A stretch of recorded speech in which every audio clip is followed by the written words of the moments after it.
There it is.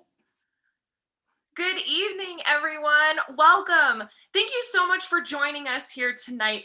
My name is McKaylee. I work at Tattered Cover Bookstore. And first and foremost, I want to say thank you. Thank you for joining us this evening. Thank you for supporting local independent bookstores. We wouldn't be here without you. The last year has been insane for everyone, and for independent bookstores and independent businesses alike. We wouldn't be here without your support. And Tattered Cover in particular would not be here the last 50 years without your support, as we are turning 50 in 2021, which is amazing for an independent bookstore. And so we want to say thank you. Thank you for being a part of our virtual community as we slowly but surely hope to transition back into an in-person community where we can all gather and smell the books and be there for an in-person signing. But for now, this is a wonderful way to still celebrate what indies can do. So thank you for that. For those of you who may be joining us that are outside of the Denver metro area, Tattered Cover Bookstore is a local independent bookstore that has 4 locations in the Denver metro area, soon to be 5, which is very exciting for us. Right now, we are in the midst of opening a new location at the Stanley Marketplace in Aurora. For those of you that live here and know where that is, it's going to be our children's location, which is all children's books all the time. And also, we're in the middle of moving our historic Lodo location to McGregor Square across the street from Coors Field.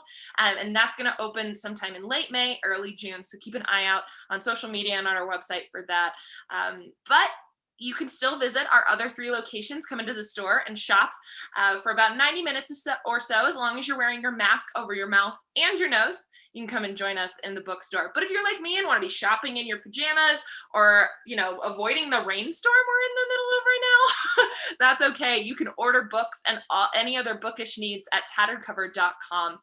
We're happy to serve you online as well. Also on tatteredcover.com is all of our upcoming events that we have going on. Thursday, we have poet Young Pueblo, who's going to be, like I said, Thursday, April 29th. We have John Grisham, for any of you mystery fans out there. He's Friday, April 30th, and so many, many more that we have on our calendar at tatteredcover.com/event. And now I want to introduce the 2 authors that we have here tonight. We are celebrating the paperback release of Bonnie Tsui's Why We Swim, which I'm very excited for. And in conversation with her tonight is Christopher McDougall. And Christopher is the author of groundbreaking books on adventure and human performance, including Born to Run and most recently Running with Sherman, which actually Chris had an in-person event with us before the shutdown for Running with Sherman, which was awesome. He's a former foreign correspondent, say that 5 times fast, who bounced around Europe and Africa before settling down for a stretch in Amish farm country in Pennsylvania.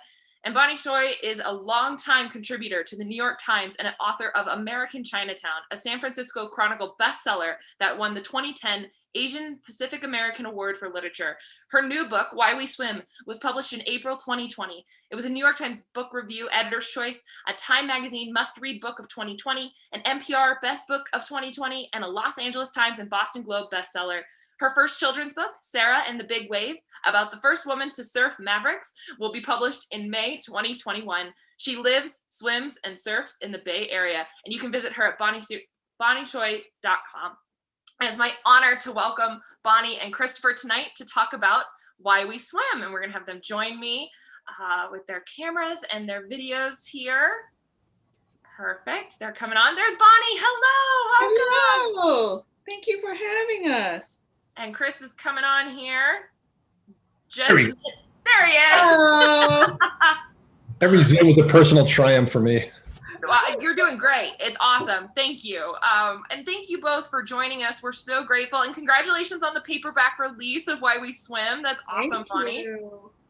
I think before we start, Bonnie, we have to turn around and just give a round of applause to McKaylee. That was the coolest, most dramatic introduction I've ever experienced. Awesome. Thank you. Thank you. There were a lot of words coming out of your mouth. That theater background is put to good use. And my mom said I'd never make a dime. Anyway, still not. I work at an indie bookstore. But We want you guys to support us tonight and get your copies of Why We Swim at tatteredcover.com or online or in store. And now I would love it if the two of you could take it away. We will be doing a Q&A afterwards, so keep your questions in mind. After you. Thanks, McKaylee. Thanks, Tattered Cover. Thanks, Chris, for being here, calling in from Hawaii. Yeah, my pleasure. Bonnie, do you mind if I just start with a little story about Tattered Cover? Yes, please. And it's one bookstore that I have a very deep personal connection to, because when Born to Run came out, it was universally ignored. Like, it was not reviewed. To this day, I still cannot get my ass on NPR. I don't know what I ever did to Terry Gross, but apparently it was profound enough to never, ever let me on. You hold a grudge. I will hold it to my death, man. I have to say.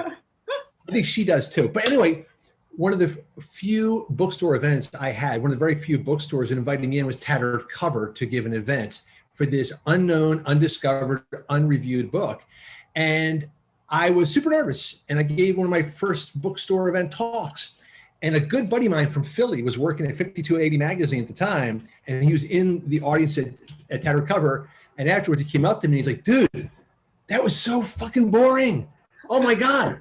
You put me to sleep. And it was just this alarming moment, like you're expecting a pat on the back and the dude is ripping you one. And basically what he told me was every time I dropped my head to read, I just started like monotoning like a history professor and lost the audience. So if it wasn't for an independent bookstore like Tattered Cover, I don't giving you a chance to bomb. Give me a chance, man. Give me a break. So, there's lots of places to buy books on the cheap out there. If you can support places like Tattered Cover, these independent, I'm like actually shaking the table. It goes a long way to create events like this. You and I are here not because of anybody in Seattle. We're here because of Tattered Cover. Praise be to all the indie bookstores. And it has been Independent Bookstore Week, so yay!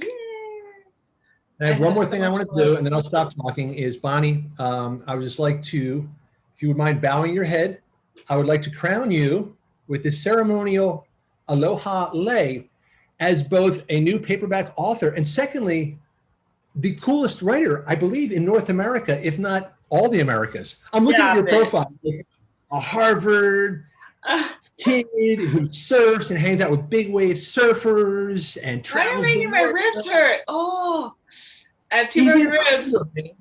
Even cooler. What other nonfiction writer in America right now is rocking two busted ribs? Well, as you told me the other day, broken ribs are a sign of a life well lived, and I will take that to my grave. Hopefully that this is the only time I have broken ribs, because it effing hurts.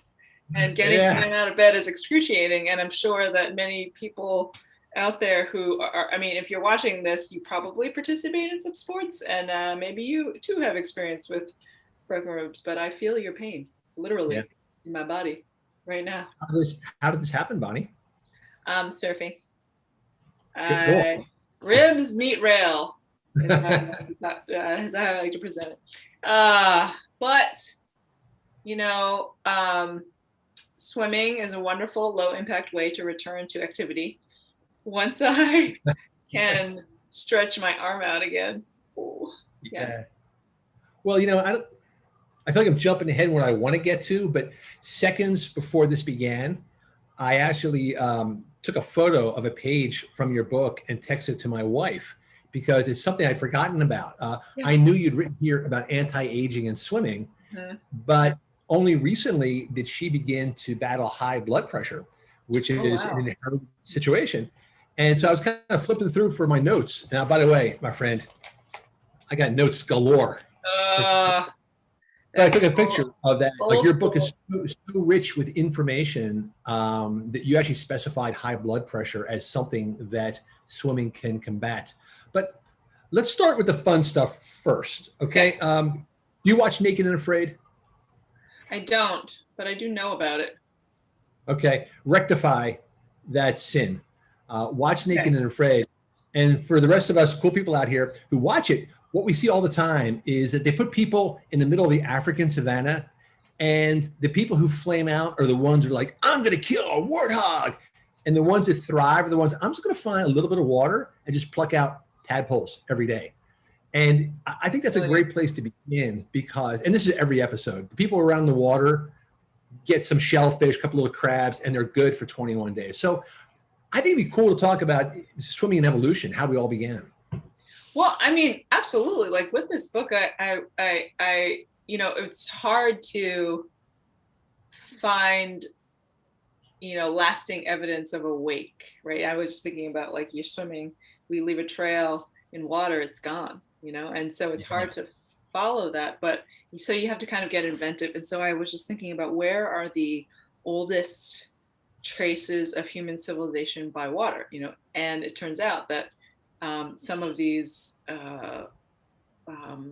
you know, this evidence we've left behind is in the middle of the Sahara, which is just fantastic, right? So like these ancient paleo lakes in the middle of the desert, you know, when the Sahara was green. And it's not that hard to imagine that, you know, there are civilizations sort of living by waterside and kind of wading in and maybe collecting shellfish at the edges of these paleo lakes, and then, you know, looking at those like troves that are a little bit further in and then learning how to like safely go down and get them and then come back up. And I just thought that you know, stumbling across the paleontologist Paul Sereno, that he had stumbled across this you know, this basically like the biggest Stone Age civilization to date there in the middle of the Sahara. And, you know, he's a dinosaur scientist, but he found all of these traces of human remains and these like giant piles of, you know, clamshells and like fish hooks and harpoons and stuff in the middle of the dry lake beds. And I just thought, this is a guy I need to talk to because he can conjure up what could it possibly have looked like, you know? And we just have to like throw in a little bit of our imagination to kind of picture that. And I just thought that that was so fun, and that he could show me, you know, this this amazing burial of this mother and her two children that they think died from drowning, you know, you know, probably 10,000 years ago. It's just so incredible, so moving, so resonant. Like it pulls that far away sort of theoretical imagining into like very sharp relief, where I'm like, I'm teaching my kids how to swim. I remember what it was like to swim as a kid, you know, at Jones Beach, how it was so exciting and then also so terrifying when you're underwater and you're not really sure which way is up. And I just felt like that brought it home for me in a way that was like so elemental, like so vivid. And I wanted to tell that story as part of, because we all wonder, like, why is it the humans started swimming? Because we have to learn how to do it. We don't have to do it from birth. So what's the deal? What's the story? And so I tried to tell a version of that story that made sense. Hey, if you ever have like a New Year's party and you invite all the people in this book, please. Oh, that'd be cool, huh? Invite me, because this is like a who's who of the coolest people on the planet, you know? Paul Sereno is like one of the People Magazine's 50 sexiest people, and an archaeologist finding, you know, Indiana Jones too. Like he walks around with his hat on and his khakis in like Chicago in the middle of the winter. Yeah, right. Exactly. Big old swagger. You got Kimmy Werner, you know, the free diver in Hawaii. You had that dude, I can't pronounce his name, but I'm gonna go for it because he's so cool. Gallagher. Goodliger. Hmm? Goodliger Frid Thorson. Nice. Well done. You can do it, Chris. Yeah, I believe in you. Okay, give me another try. Goodliger. Oh, okay. That's a D. Goodliger. There you go. Anyway, one of the cool things, I think, to me, is a sign of a very smart nonfiction writer, is that you just kind of hopscotch from awesome person to awesome person.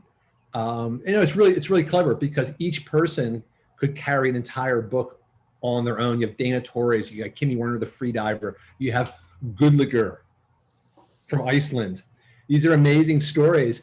And Paul Sereno, but that section in the Sahara really opened my eyes to the fact, I think most of us, when we think about prehistory, the Stone Age, we're picturing woolly mammoths and dudes covered in bear skins.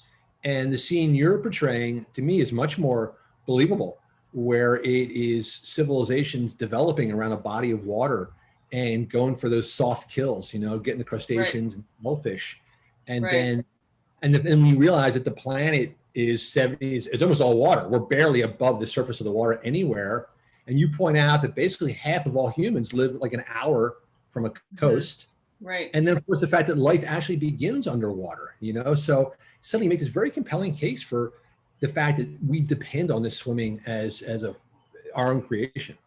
Yeah, and if you think about it, those ancient populations, those peoples, were able to have a pretty stable existence along the shores of these paleo lakes because they weren't like they didn't have to be nomadic in order to chase down their their prey in order to eat, and they could fish, and there are like lots and lots of fish in these lakes. Like Nile perch are like fish that still exist today, and they grow up to 5 feet long.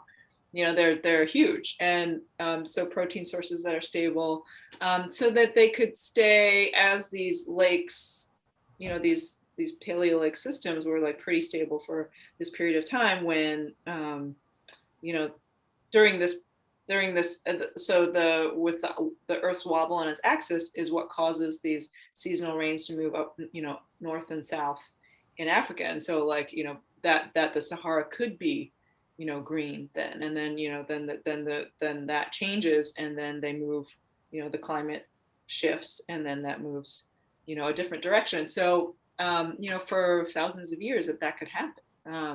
And so it's just really neat to kind of see how swimming could have helped them to survive and thrive in this environment. Yeah, yeah.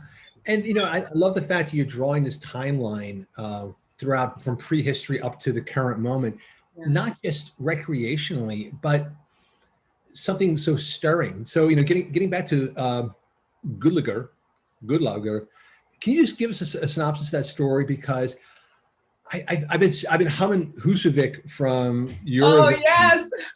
all day long because of this story. You make Iceland just seem like the most beautiful place on earth. So tell us about Iceland and Goodlager and that whole It is scenario. a stunning place, and it is so awesome that Husavik is like on the map because of the song and this movie. But this is the story that I chose to open the book for a reason. Like it is such a gripping tale, and it is a story that my husband had told me one night over dinner. It was about this Icelandic fisherman who in 1984 was his fishing vessel capsized off the coast of Iceland. Goodlager Thorson is his name, and he was like 23 years old. He was young, and he everyone was holding on to the boat's keel, but it's like 41-degree water. It's the middle of the winter. It's the middle of the night, and everyone one by one dies from hypothermia.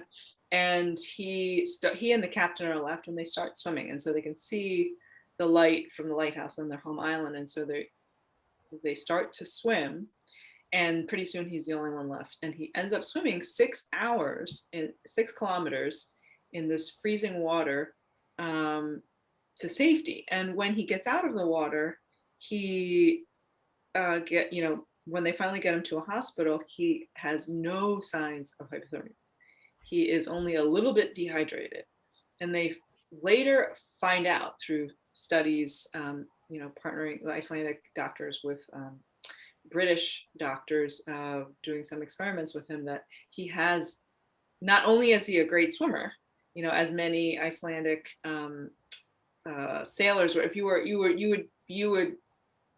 you would go to a navigation college to be a mariner, right? So, and they had a really strong tradition of swimming because so many people had died at sea in this like fishing culture in Iceland.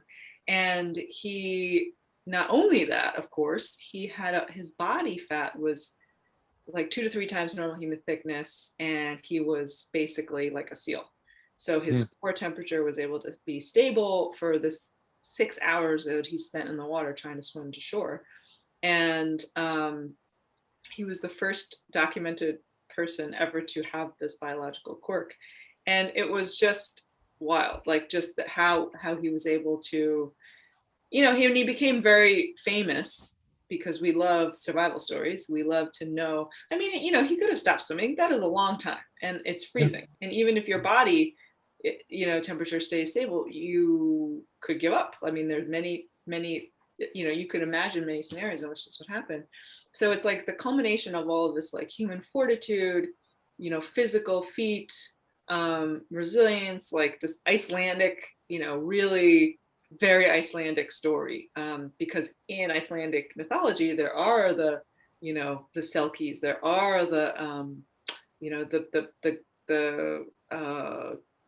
the figures who swim from like island to island in the sea, make these great swims. Actually, he told me about this, and there's one, I think he was I don't know if he was a god or a half god, like Grettir the Strong swam from like one island to the other, and it's just like it is embedded into the lore of Icelandic, history. And so he was like this emblem of like survival resilience, and for many, many years, and became quite reclusive after initially, being very public about like, we need self-deploying life rafts, we need, because he saw his friends die, and they all talked about like, someone has to tell what happened. And what happened was that they were not able to deploy the life raft. It was stuck under the boat. And so, after kind of like fulfilling his promise to his friends, it's easy to imagine that you want to be left alone, right? You want to live your life. And there were movies made about him, and but I wanted to reach out to him and, be at once respecting his privacy and also, trying as a journalist to see if he would talk to me. And so I ended up writing him a letter, ran through Google Translate, Icelandic and in English, and like sent it off with just like hope, and we eventually met. Like we were pen pals for a year. We eventually met, and we were able to, and we're great friends today. I mean, it is really like, that is one of the most special stories to me, because I really wanted to hear from him. I wanted to hear from the man who went through all of this, and then what does swimming mean to him today, and like, what is the story, like, does he feel the weight of all this, the expectations of what people think, and then also, but understanding at the same time, it's very interesting, like, this kind of, during all the time that I was sort of pursuing him, I also had the time then to listen to everyone else talk around him, like say, he means this to us, he means this to us, he means that to us. And then to kind of collect that and then reflect it back to him, and understand that those stories were also important, like what he meant to a people, to swimmers, to people who had lost others at sea, like all of these things. So, and the fact that every year there's a swim that's done in his honor, for 38 years or whatever. That's what I loved about it was, when you introduce the story, you can imagine, okay, he's going to be on TV and lots of noise, and then he fades away. But I love the fact that in a country where there's something like, you said, like 130 or something, there's like a crazy number. Yeah, 330,000 people, I think, or 360 now, maybe. Yeah, but there's a crazy amount of public swimming available, like pools. Oh, everywhere. yeah. The per capita public swimming pool is amazing. Yeah, it's like one for every 130 people. There's a pool. Yeah. And the fact that they just universally adopted this memorial swim, this horrifically hard 6-kilometer swim, which you did, but I love the fact that their way of honoring him is not think, oh, he's different, he's an X-Man, he's Wolverine. They're like, no, man, he's one of us, and we can be like him by following his footsteps. And I talked to people, I said, why do you do this swim? And some people had started doing it maybe with their swim team when they were kids, and now like were swim coaches and led their swim teams in swimming. It was also like the elementary school headmaster who was like doing the swim before he went to work. It was just I love the every person element that you're describing, because it was about like privately, doing it for these, like in a quiet way, and like not being noisy about it. Like you said, like just going, showing up, doing the swim and showing through your swim that you support all of the things that he stands for, that he was able to do this. And it really meant so much to them, not just that small community on this island that has lost so many people to the sea, but to the larger Icelandic nation, and then also abroad. Like some people do swims, I mean, I think I wrote down that there were, they logged swims from different countries as far as like Vietnam, so I just love that, that he can inspire people to do that. And I think that he really feels proud about that. And I'm glad that it's like this, second layer more removed, that is like, oh, you had a positive influence in the world. That's really cool. You know what? We have a little bit of Tattered cover swag to give away, a Tattered cover journal. I wonder, what do you think about this? Anybody who's ever done a Godliger swim gets it for sure. Although the odds of that, I think the odds are quite small for that. Can we say anybody's done a 6-kilometer swim? Yeah, so that's like, was it 3.7 miles or something like that? Yeah, how about that? So maybe someone pops into the chat and says, all right, man, and it's on our system. You know what? If you're going to lie about your swimming, then, karma will catch up with your lion ass. Should we do that, Bonnie, or do you got another idea? I don't know if anyone has done the swim.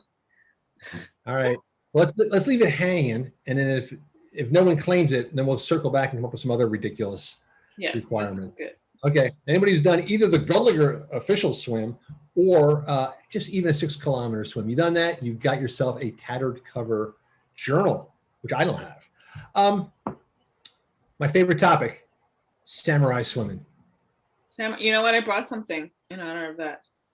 A Japanese Hibiki whiskey in a Mount Fuji glass from Japan. Wow. Isn't that great? Isn't that beautiful? Why isn't that our giveaway? Because it's mine. My husband gave it to me. It's mine. Yeah. He's a good dude, by the way. Your husband, he swims across freaking Lake George with you after your wedding. He tells you awesome Icelandic stories. He gives you that kind of gift, man. Is he around? I'm like, every good idea I ever had, Matt gave me. Yeah. Is he handy? Can we bring him on camera? He's not. He's in the house with the kids. See, that's another thing. Another one. Yeah. Gold. Yeah, gold. All right. So tell us about samurai swimming. Samurai swimming was so fun to go and investigate in Japan. So imagine Japanese feudal period. All these samurai clans are defending little parts of Japan, and all of those, depending on where it is, like could be on the ocean, could be on the river, could be on a lake. And so how do you guard those pieces of property, right, for whoever it is that you are employed by? And so all of these different schools of swimming swam up, where it was like different strokes and different techniques for like basically the martial art, the Japanese swimming martial art. And like I loved learning that, the synchronized swimming egg beater treading water technique, that motion is traced back to these samurai scrolls from like hundreds of years ago. Like, that's so cool. Like, or that you can do all of these maneuvers in the water, like jumping. One of my favorites is the flying mullet, where you like jump out of a water into the boat just with your body. You can propel, you can create such propulsive force that you can just fly out of the water into a boat. Like, it's so freaking cool. Anyway, so is that actually possible, or is that just kind of like, you can look it up on YouTube. Someone actually doing it? Someone doing the flying? Someone actually doing it. Yeah, it's freaking amazing. I want to see. This is the movie script I want to see. Navy SEALs versus samurai swimmers. Well, so Navy SEALs, there are a lot of techniques that have sort of made their way into Navy SEAL training, apparently.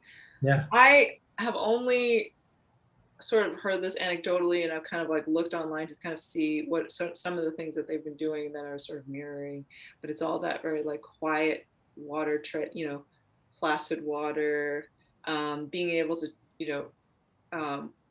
like I guess like deep underwater, like holding, like doing all of these physical feats. But I would love to get like that's definitely I would want to see someone investigate like the roots of that further because like I think that that's I know how cool would that be, you right. know? You could see it. You see a lot of the stuff mirrored there, so Yeah. pretty neat. Yeah. Okay, you know, I'm immediately getting offline to look at the flying mullet after this. Yes, you have to. Hey, so the one thing I'm always fascinated by is, you know, we always have these innovations. We always think that we are like outsmarting Mother Nature by coming up with like a Peloton bike. No one's ever exercised like this before, right. you know, or like a macrobiotic diet. No one's ever eaten this before. But what I love is when you find a humble ancestral skill that has produced big dividends over and over for tens of thousands of years. And to me, I mean, I love just from a Rock'em Sock'em adventure standpoint, all the cool characters and adventures you have in here. But I think very quietly and powerfully, the spine of your book is the fact of like water fixes everything. You know, it's such a immersion in the water is such a healing thing. And again, I was really riveted by looking at the anti-aging research just by swimming practices. Yeah, I mean, I really loved, you know, chasing down the science, right? So that was really fun because we knew all of this, so much we knew anecdotally and just sort of like feeling that, you know, we know that water feels good. We know that people tend to do it for a long time. I mean, I remember thinking again, like an anecdote is like when I was a kid growing up swimming on my club swim team, there was this guy who was like 99 years old, swam beautiful freestyle. Like, oh, would always come and do his workout religiously. I mean, he looked like he was like 70, shaved head, just like carried himself with this like really easy grace. And I just remember like everyone marveled at him because he had quite like an impressive career, I guess, like as a swimmer. But that I thought, this is a thing that that was like my first inkling that this is a thing that people do well into their later years and right? So that it's not just that they're just doing it, you know, hobbling along, running or whatever, no offense, but that swimming is something that, you know, I talked to some longevity scientists and they're just saying like, you know, we we'd always prescribed swimming for arthritis, you know, to help with mobility and pain and all that stuff. And finally studied it, like did a research study that had like, you know, metrics for all of these things, pain, mobility, flexibility, and the gains were just like universal, like would carry themselves out of the water. Like that's the cool thing. Like not only was your time in the water, you know, good for your body, if you felt good in that time that you were swimming or doing your exercises in the water, so when you got out, you could stand, sit, walk, you know, move around much more easily, much more fluidly without pain. Yeah. I mean, I was always struck by the fact, even from the mental health aspect, open water swimmers in the UK, they've been prescribing this since the Victorian. Yes. Yeah. I mean, how cool, right? That there are measurable, you know, gains, positive feelings and mood boost is just, you know, I am missing it now because I can't get in the water right at this moment, but I feel that even like I was out at aquatic park today and I looked at the water and I was just like, that feels good just to be around it, you know? Yeah. They've done studies about that as well too. If they show people even an image photograph, like their blood pressure goes down. Right. Like in hospital rooms, like wallpaper that shit, like cover it with, you know, ocean views. I mean, I'm telling you, that is my $1 million idea right there. Yeah, I think we should stop on that. Your $1 million idea is wallpaper that shit.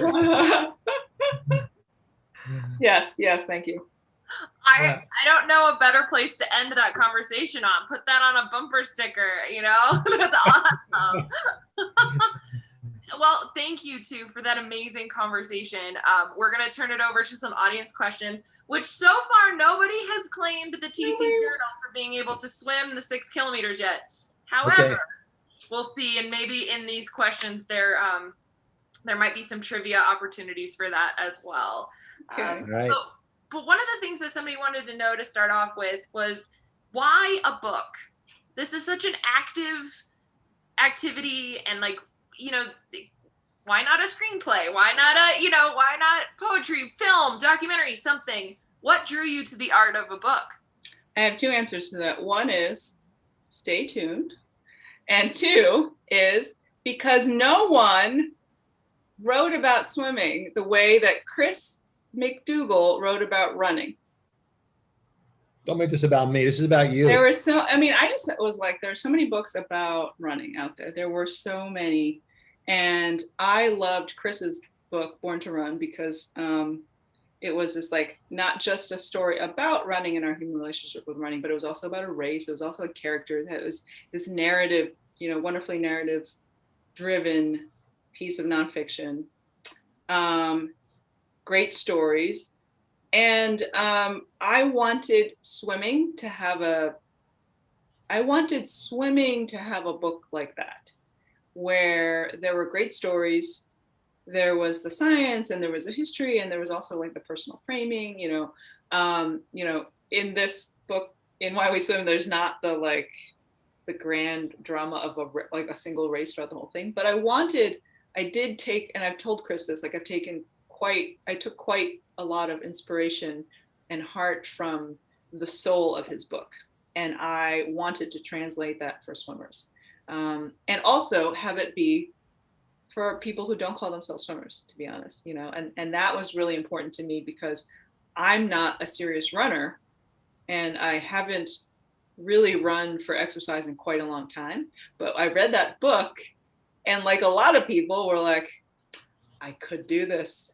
I could totally do this, or I could, I might want to do this, because he talked about the act of running and the art of running as something that could be transformative. And I will say that with one of the most gorgeous gifts that readers have given me over the course of this year, that Why We Swim has been out in the world and then now in paperback, is that they have sent me letters of their birth as like open water swimmers, that they have taken to all, like that. In the time when people could not swim because all the pools were closed, they were like, what can I do? How do I push myself?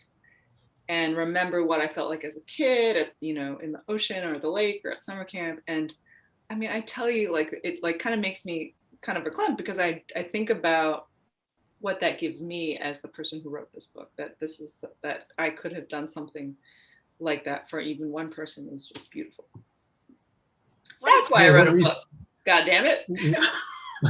Well, I want to get back to the stay tuned part, find out what's going on in your mind there. But one reason why you could never do this book in any other form is because there's just too much in it, man. Like, your suitcase has got a ton of socks in it. You got a million great facts and stories. And the beauty of really good narrative nonfiction is that you can weave from story to story to story. You really can't do that in a visual medium the way you can do it in a writing medium. Yeah. So right, because people get lost, right? Like, it's I do think, and there were so many things I wanted to put in this book that didn't get in, and there was a lot knocking around in there, but I also wanted it to be something that felt accessible to people, right? There was something in there for you, again, whether or not you have been swimming since you were 5 years old and competing and etc., to someone who's just like, you know what, I actually want to just like get better at like not being scared when I go to the beach, and there's plenty of those people, and I've heard from them, and I think that was very important to me. That's awesome. I know that's such a lame word to say, but I'm like, that's so cool. My family, I was born in Florida. We quickly moved to Colorado, but we used to joke all the time that Florida kids were taught to swim before they were taught to walk. Yeah, and totally. So I never did it competitively, but it's such a part of my life, and beach and ocean and all general, not even pool. That's where we were originally. And so it was so cool to hear the variety of different stories from swimmers that you got in this book. And so one of the questions here has to do with what you mentioned, which is, what is your advice to getting to the soul of a book like that? And I think both of you could maybe chime in here. That's a good question. What, meaning like in writing it or reading it? Yeah, I think so. I think that's the reference to it, because you were talking about how you were able to experience the soul and find that in Chris's book, Born to Run, even though you weren't a runner. And so what is your advice to people wanting to do that when writing it? Oh my God. I think I'm not going to answer for Chris, but I do think that for both of us, it was because we felt pretty strongly about it ourselves. Like we had our own relationship with the thing, sometimes fraught, right? But like had something to say about it. And so that could be the frame for which to fill, with which to fill with the, the rest of the stories. I mean, I felt that way with Why We Swim, because I was like, I am not the like extreme endurance survival swimmer that, who is in my book, but I could talk about them in a way that made sense and maybe provide that connective tissue for someone who has no relationship with that and is like, oh, like, why would someone do that? And then I could say, well, this is maybe why they would do that. And sort of like referentially talk about like, this feels like this to me.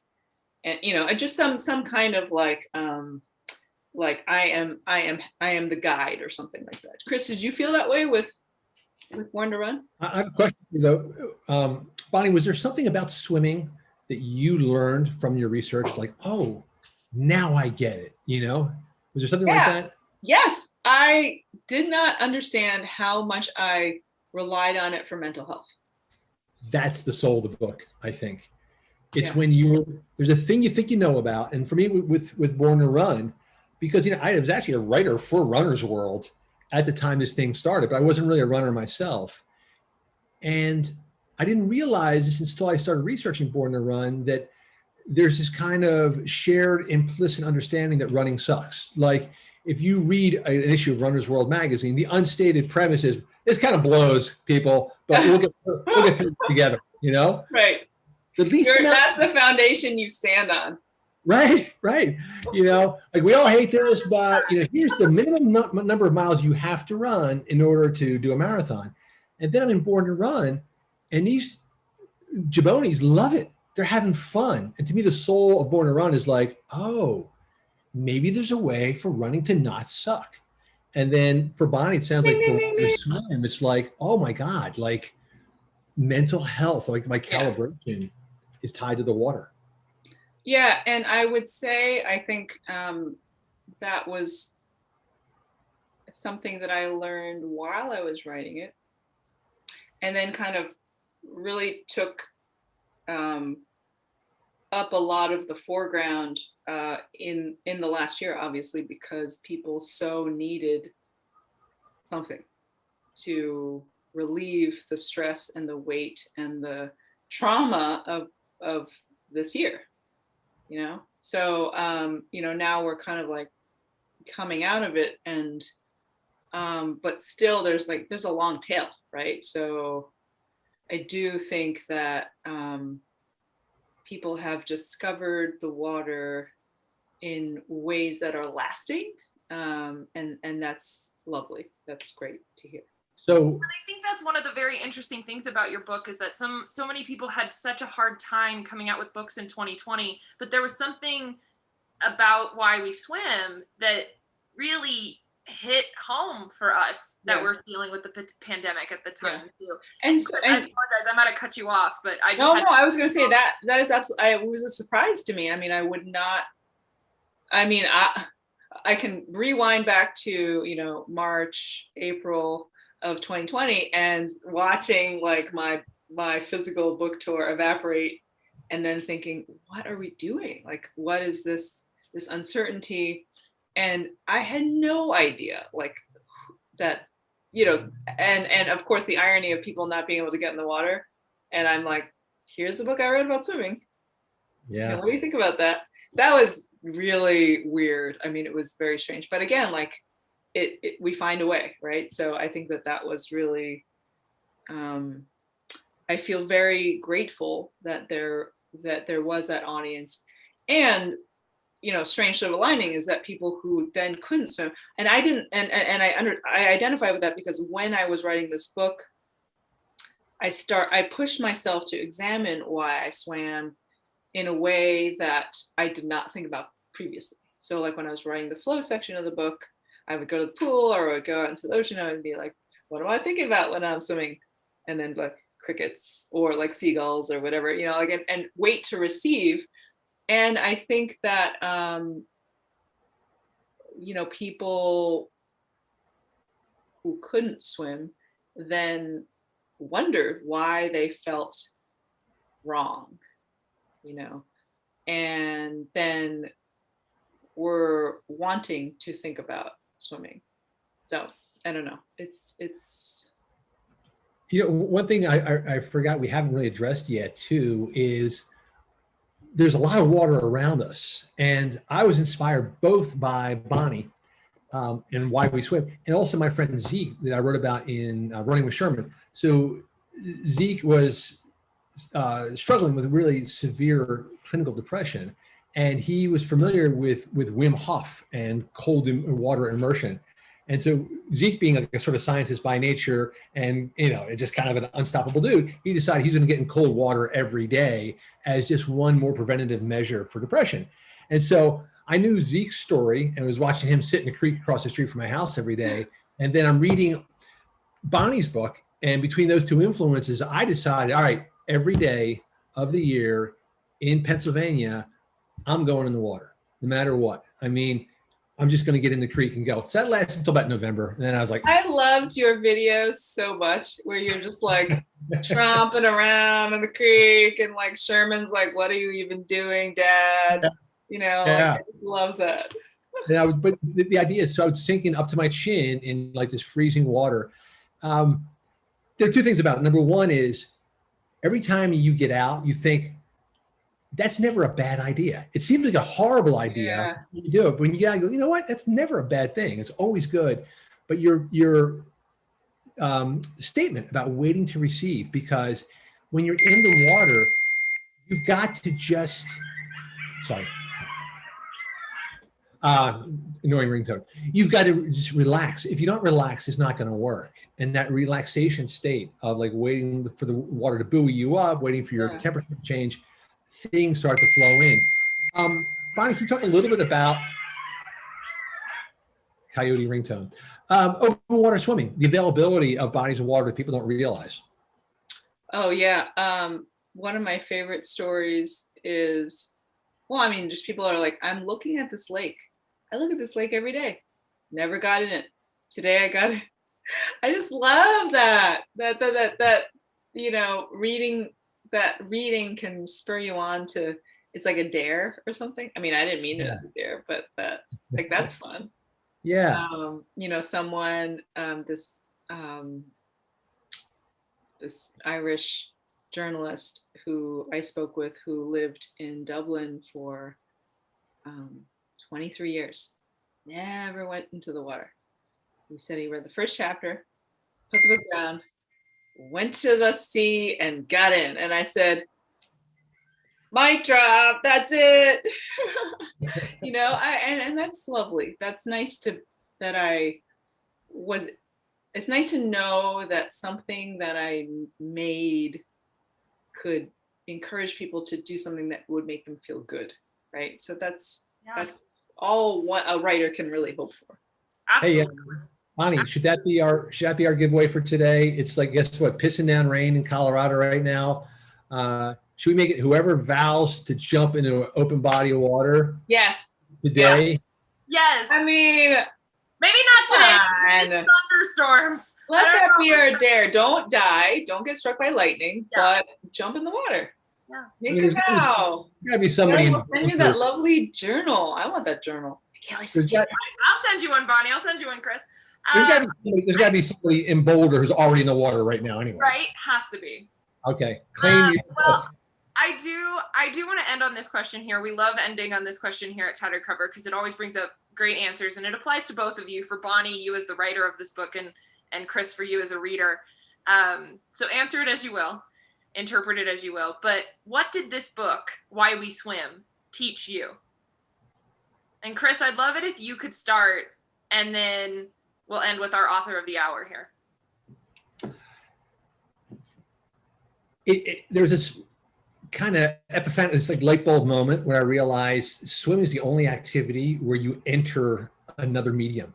You know, everything else you do is up in the air. When you go into the water, you're going into outer space, and you cannot have, because I've tried this and I've drowned one phone already. You can't have a device with you.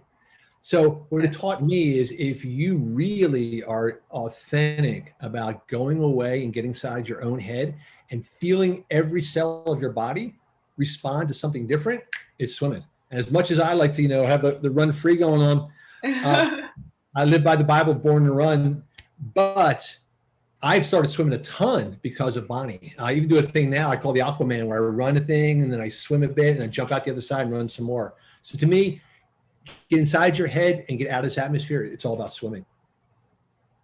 Oh, that's beautiful. Thank you, Chris. Thanks, dude. That's his mic drop. Thank you. I started out in life as a swimmer who was motivated as a kid, by competition, like some team, loved to race, the person next to me was like motivated by that thrill. I realized that more and more I'm not seeking that certainly as an adult. I am a competitive person, but where I don't need it now is in swimming. And it took a long time, it took many years to kind of like leave that competitive self behind and to kind of enter into the water and appreciate swimming for other reasons, and now like at this point in time, it's all about community for me because like it's been such an isolating year. And so even if I'm not swimming a ton with other people, when we started swimming in the bay, when all the pools closed and a bunch of us master swimmers, my friends started just showing up in San Francisco Bay, and we would just go out. And that joy, just like, seeing the bridges, like it's freezing, or like we've hit some weird patches of seaweed, we're wondering what's going on. That meant a lot, just to have a couple of minutes where even where you're not spending most of the time that you're swimming talking with anyone, but just to kind of chat for a little bit, get in, come out, smile, and then go about your day was just like, that filled me up. And that's what this book and the aftermath of this book and the life that this book has beyond me, which is just wonderful to see, has taught me. Yeah. You had this cool faraway look in your eye when you're describing. You kind of like looked up and your face just beamed as you were describing. Yeah, I know. Glamour shot anyway? Glamour shot? Author photo? Thank you both. Thank you for your candor. Thank you for your stories. Thank you for the gifts that you've given us. Bonnie, we're so excited for this book to come out in paperback. It's going to reach even more people now than it already has, and really inspire others to go swimming.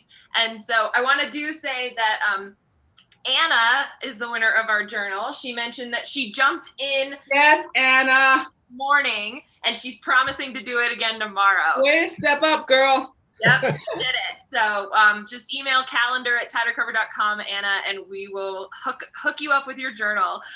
So great idea there. Thank you both.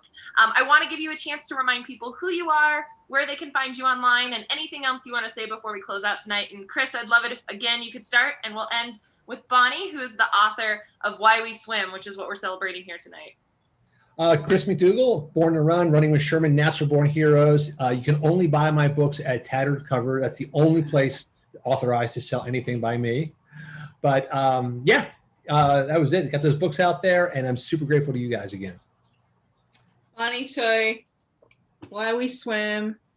Thank you, thank you, thank you. Thank you, Michaela, Tattered Cover. Thank you, Chris. You're my heart. Get in the water. You guys. Oh, yes. Aloha. Aloha. And I'm running down to the beach. The second we hang up, I'm going right to the water. Yeah. Great. It's awesome. And I'm McKaylee from Tattered Cover Bookstore. I want to thank everybody again for joining us tonight. You can get your paperback copies of Why We Swim at tatteredcover.com or at any one of our locations. We're getting lots of thank yous in the chat. And thank you both here this evening. I'm going to close out. You two will just hang on just a moment while I finish up our live stream. It's dinner time for some people out there. Maybe think about ordering from a local mom and pop restaurant, supporting local businesses. We would not be here without you. So thank you again from Tattered Cover Bookstore, Bonnie and Chris. This has been celebrating Why We Swim. And stay safe, everybody. Happy reading. Bye, all.